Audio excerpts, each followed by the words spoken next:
এবং 2011 যখন পশ্চিমবঙ্গে নির্বাচন হয়েছিল, নির্বাচন কমিশন করেছেন।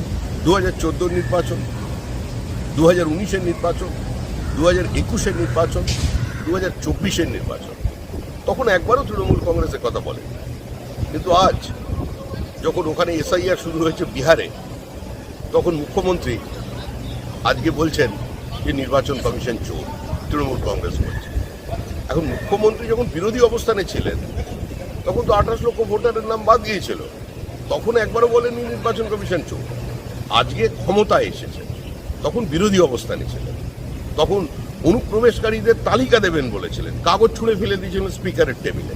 আজকেই বলছেন অনুপ্রবেশ বলে কিছু নেই, সমস্ত বাংলাদেশিকে, সমস্ত মৃত ভোটারকে আমাদের ছেড়ে রাখলে হবে না, সবার নাম ভোটার লিস্টের মধ্যে রাখতে হবে। এটা চলতে পারে না। দেখুন, পশ্চিমবঙ্গের যে সরকারটা চলেছে সেটা পশ্চিমবঙ্গ রাজ্য সরকার নয়, তৃণমূল কংগ্রেস সরকার।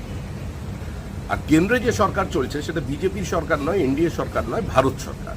তো স্বাভাবিকভাবেই উন্নয়নের স্বার্থে একটি সরকারি অনুষ্ঠানে মুখ্যমন্ত্রীকে আমন্ত্রণ জানানো হয়েছে, প্রধানমন্ত্রী যাচ্ছেন।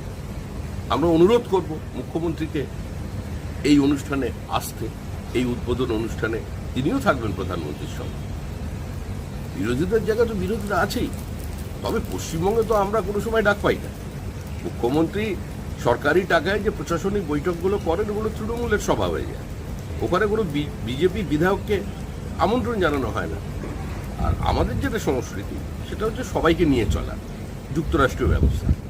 এখন আমরা মুখ্যমন্ত্রী হিসেবে ডেকেছি, বেলা শেষে উনি এটা যোগ দেবেন, আবার অনুরোধ করছি।